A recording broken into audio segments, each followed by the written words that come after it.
ભારત દેશમાં લોકસભા 2024ની લોકસભાની ચૂંટણી શરૂ થવાના હવે થોડા જ દિવસો બાકી રહ્યા છે અને હાલમાં ચૂંટણીનો માહોલ સમગ્ર દેશમાં જોવા મળી રહ્યો છે। ત્યારે મહિલા અને બાળ વિભાગ દ્વારા બેટી બચાવો અને બેટી પઢાઓ અંતર્ગત કુંભારિયા, જેતવાસ, ચીખલા અને કોટેશ્વર ગામની 50 જેટલી પ્રાથમિક શાળાની વિદ્યાર્થીનીઓ દ્વારા બાલિકા પંચાયતનું આયોજન કરવામાં આવ્યું હતું।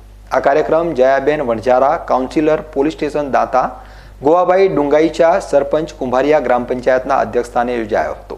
આ કાર્યક્રમનો મુખ્ય હેતુ એ હતો કે વિદ્યાર્થીનીઓ પંચાયતના કામકાજથી અવગત થાય, પોતાના ઘરની વાલી કે પરિવારજનોને વોટિંગ પ્રક્રિયા વિશેની માહિતી આપે અને મત અધિકારનો ઉપયોગ કેવી રીતે થાય તે માટેનું આયોજન કરાયું હતું। ગ્રામ પંચાયતમાં સભ્યોનું કામ કેવું હોય છે, સરપંચનું કામ કેવું હોય છે તે તમામ બાબતો આ વિદ્યાર્થીનીઓને ખબર પડે તે માટે બાલિકા પંચાયતનું આયોજન કુંભારિયા ગ્રામ પંચાયતમાં કરવામાં આવ્યું હતું। દાંતા તાલુકામાં કુલ 10 બાલિકા પંચાયત બનાવવામાં આવી હતી। તે અંતર્ગત સૌપ્રથમ બાલિકા પંચાયત કુંભારિયા ખાતે યોજાઈ હતી, જેમાં સરપંચના 3 ઉમેદવાર વિદ્યાર્થીઓ બની હતી અને સભ્યના ઉમેદવાર પણ વિદ્યાર્થીનીઓ બની હતી। સરપંચ તરીકે વિષ્ણાબેન ખરાડી સૌથી વધુ મત સાથે વિજેતા બન્યા હતા, જ્યારે 13 સભ્યો ગ્રામ પંચાયતમાં ચૂંટાયા હતા। સભ્યોમાંથી 2 ઉમેદવાર ડેપ્યુટી સરપંચ માટે ફોર્મ ભર્યું હતું, જેમાં સવિતાબેન 6 મત સાથે ડેપ્યુટી સરપંચ બન્યા હતા। કુંભારિયા ગ્રુપ ગ્રામ પંચાયતના સરપંચ ગોવાભાઈ ડુંગાઈચા દ્વારા બાલિકા પંચાયતના તમામ સભ્યો અને સરપંચને શુભકામના આપવામાં આવી હતી। બાલિકા પંચાયતમાં વોટિંગ પ્રક્રિયા જે રીતે કરવામાં આવે છે તે જ રીતે ફોર્મ ભરવાની, બેલેટ પેપર, મતકુટીર તેમજ આંગળી ઉપર નિશાન કરવા જેવી તમામ બાબતોને વર્ણવવામાં આવી હતી। કુંભારિયા ગ્રામ પંચાયતમાં બાલિકા પંચાયતનો કાર્યક્રમ થઈ રહ્યો છે કે જેમાં અમે 50 છોકરીઓ જેતવાસ, ચીખલા, કોટેશ્વર અને કુંભારિયાથી લઈને આવ્યા છીએ। આ છોકરીઓને અહીંયા ચૂંટણી પ્રક્રિયા કેવી રીતે થાય છે, ચૂંટણીમાં આપણે મતદાન કેવી રીતે કરી રાખીએ, ફોર્મ કેવી રીતે ભરી શકીએ, એ બધાની અવેરનેસ આવે એટલા માટેનો આ કાર્યક્રમ એક રાખેલો છે।